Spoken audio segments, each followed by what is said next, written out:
Good morning, everybody. We're going to talk about the Secure Act and the CARES Act. Welcome to sunny Saratoga. It seems kind of odd this year that we don't have the track going on this year, but there are a lot of people in town. We're all staying safe. We're all social distancing. And we want to give you guys an update on the Secure Act and the CARES Act as they relate to your retirement accounts. So the Secure Act came into effect in January. Okay, way before anyone thought that COVID was going to do what it did. And what they changed was you used to have to take your requirement of distribution starting at age 70 and a half. Now you don't have to take it till 72. And also you can continue to make contributions to your IRAs as long as you're working, right? Sounds like a good deal, right? So that's the good news. The bad news is that before the Secure Act, a beneficiary of an IRA other than a spouse could stretch the distributions over their life expectancy, right? So spread the tax out over their life. So what they've done now is an inherited IRA, other than a spouse, because the spouse can just roll it into theirs, only has 10 years to stretch out the payments. So you've compressed that tax into 10 years. So basically the IRS is getting their money sooner, right? Makes sense. So there are exemptions to that. Basically, there's exceptions to the new distribution. So if you inherited the IRA before January 1st, meaning the person passed away and you were the beneficiary of the IRA before January 1st, 2020, then the old rules apply, right? So you could stretch it over your life expectancy. If the beneficiary is disabled or chronically ill, they can still stretch out. There's a lot of different things that you can do as far as using trusts to protect those assets for disabled individuals. This is kind of a weird one. Individuals that are not more than 10 years younger than the owner.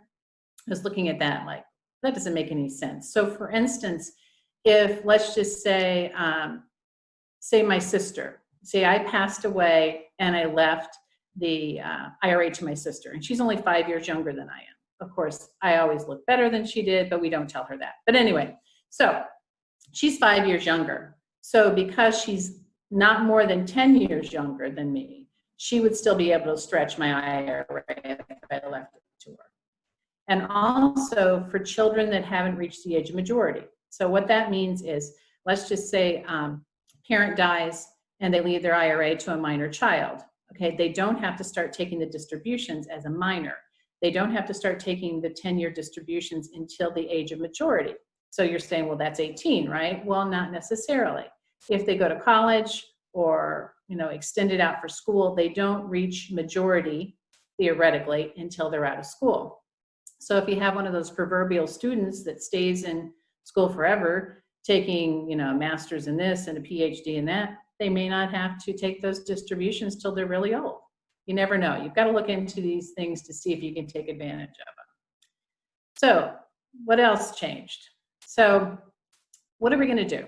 Right? So what are our best options? We always tell clients that they really need to make sure that they have their spouse or someone as a beneficiary of their IRA, and then they have a contingent beneficiary. Okay, so if you make your spouse the beneficiary of your IRA, they can roll it into their IRA. And I'm not just talking about IRAs, I guess I should have been more specific. These are any type of retirement accounts, so 403Bs, 401Ks.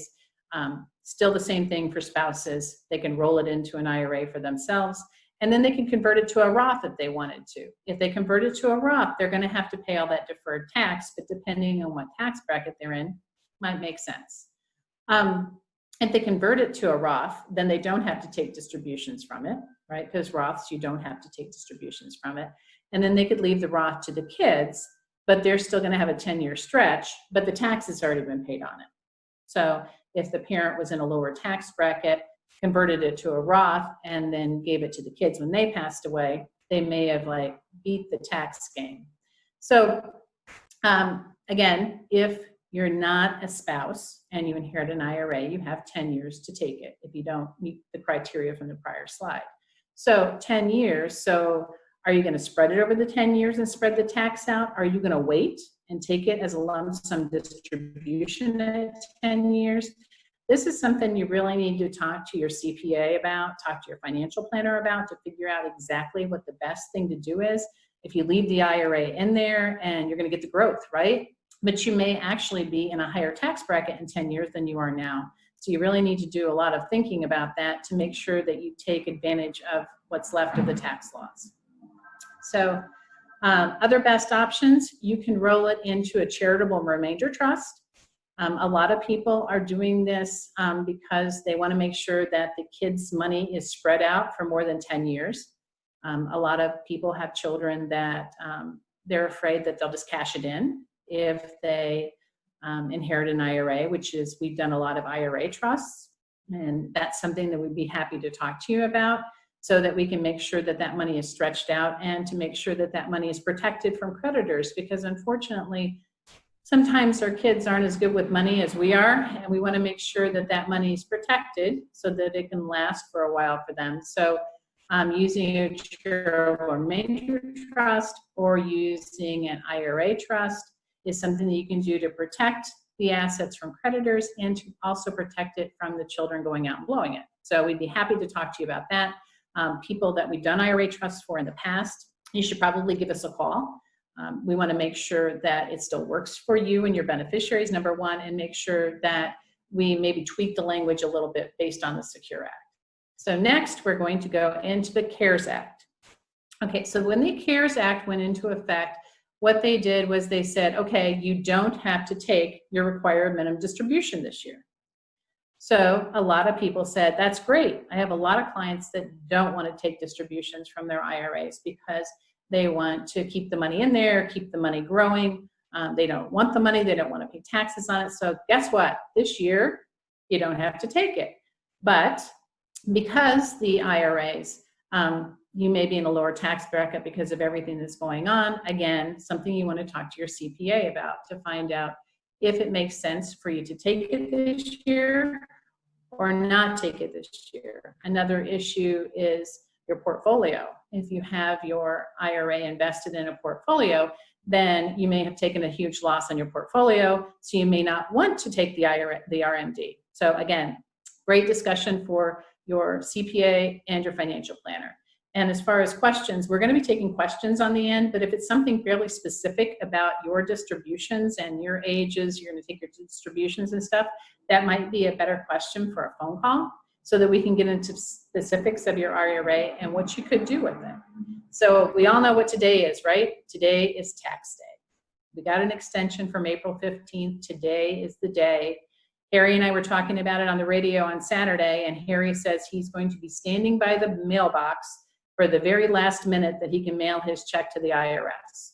And he's not the only one. I was actually going to the post office this morning, and I had a lady that got to the door at the same time I did, and she goes, hey, can you take this in and mail it for me? It's my tax payment. I'm like, sure, I'll go in and throw it in the mailbox for you.